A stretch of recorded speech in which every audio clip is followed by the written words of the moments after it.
Jacob's Quest, and last night I just got back from watching Never Let Go, the brand new Halle Berry thriller movie. We'll get into that. And yeah, if you've seen the trailer for this one, it's basically a mother is living in the woods with her 2 children, and for some reason they have to have these ropes around them at all times, tethering them to their house, and they can't venture too far away, otherwise some ill-defined vague evil will infect their family and cause them to destroy each other. And that's basically the plot. And so we will get into spoilers in a little bit, but overall, I'll just say that this movie is sometimes a pretty effective thriller with the occasional shocking imagery. However, there is large swaths of the film that are really quiet, really just scenic, people going through the woods, collecting bugs or vegetables or whatever it is that they need to survive. And it does kind of feel like one of those slower burns, survivalist films, until we get to the third act, where it kind of changes into something else. So overall, I will say this is probably one that you can wait for Netflix to watch. It can sometimes be an occasional, like, genuinely good thriller, have some actual creepy moments, but a lot of people, I think, are going to find those to be maybe few and far between. So yeah, it's nothing, you know, it's not going to end up being like one of the best horror movies of the year. I don't know if it'll even really be mentioned, but it can be an effective thriller if you have nothing else to watch, really. It's overall okay. It's okay. So I want to go ahead and get into some spoilers. I'm going to go ahead and just talk about what it is. So here we go.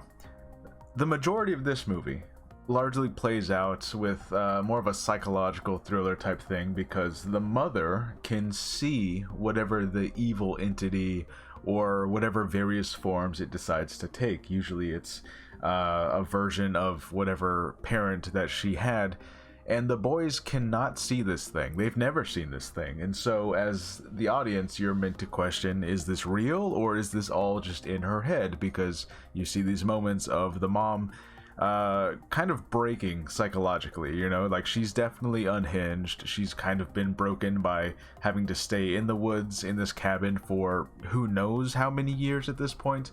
And that's just how it is. Now, I will say, the movie does not give you much in the way of backstory. You are given very little as to like who she was before this, how this all started exactly. You know, we're kind of told from the offset that the world is over, that it ended. And of course, these boys have lived in these woods their whole lives, so for all they know, that is the truth.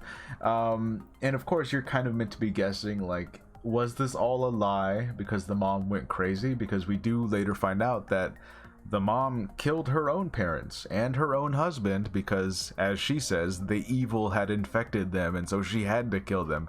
So, you know, you kind of begin to question, like, is she just a crazy person who's been keeping her kids here?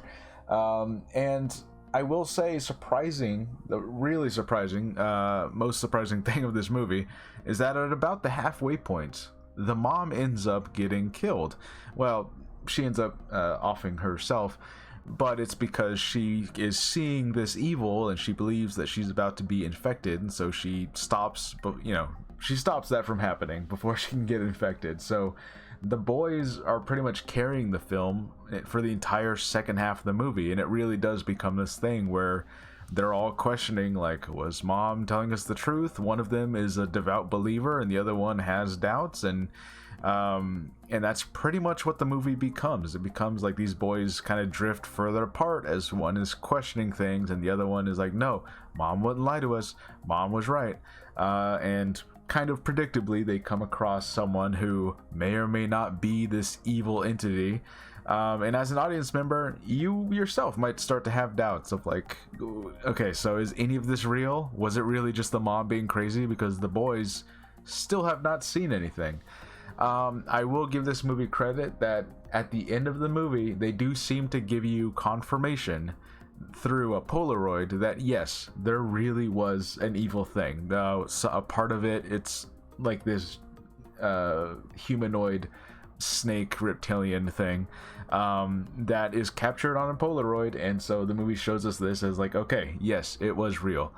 So I will say that this movie can be effective at times, especially when the boys are being tricked by someone and you're like, I don't know if this is a real person or if this is the evil thing, especially when you start getting clues that the evil thing might be real. And then at the end of the movie, it kind of just turns into a generic monster movie in some ways. The monster ends up taking the form of the deceased mom, and so the boys are just running through the house trying to get away from this thing. And in a very, I don't know if it's sappy or if it's more genuine than that. I think it just depends on how you approach this movie.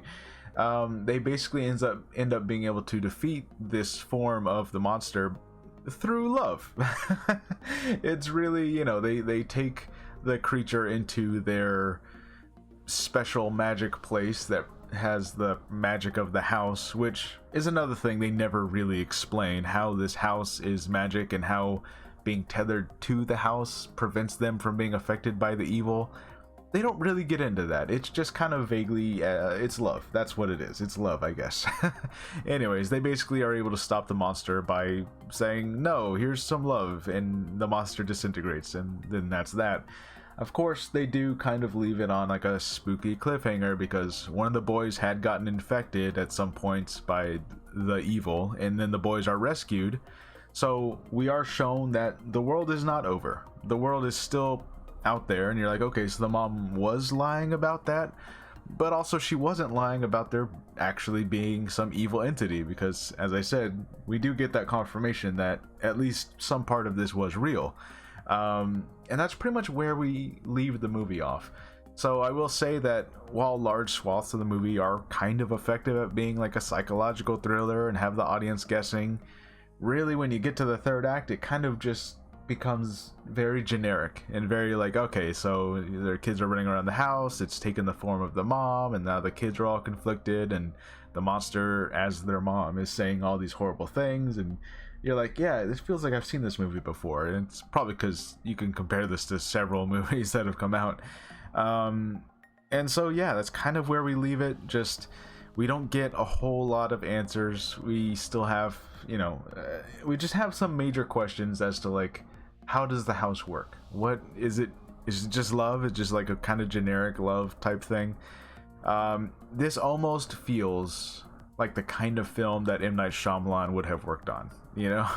I would not be surprised to find out that like, oh, he had some draft of this and he helped write some of this. Like, I wouldn't be surprised at all. I'd be like, okay, yeah, this, I'm getting some Shyamalan vibes out of this, in the vague magic of love kind of thing, defeating whatever the evil is. And it's all, you know, pretty heavy-handed metaphors, I guess, of, you know, being tied to your family and your house, and that keeping the evil of the world away or something. It's very kind of vague, but also heavy-handed metaphors as to what they're trying to say with all of that. But yeah, overall, I would say you can watch this one on Netflix. It works as a thriller sometimes. I feel like some people out there are really going to love this movie, but I think for the most part, some people are going to be like, okay, we can fast forward through the scenes where they're just walking through the woods. Let me know when something spooky happens. Because some of the imagery, when the creature is, you know, being a monstrous looking creature that's, you know, twisting up a human form, it does look creepy, and I'm like, okay, this is effective part. But overall, it's fine. It's fine. That's what I would give it. It's like a C. It's whatever. You can watch it and be like, okay, yeah, it was okay. And then that's the movie. Anyways, let me know what you guys think of Never Let Go, and I'll see you guys later. Bye.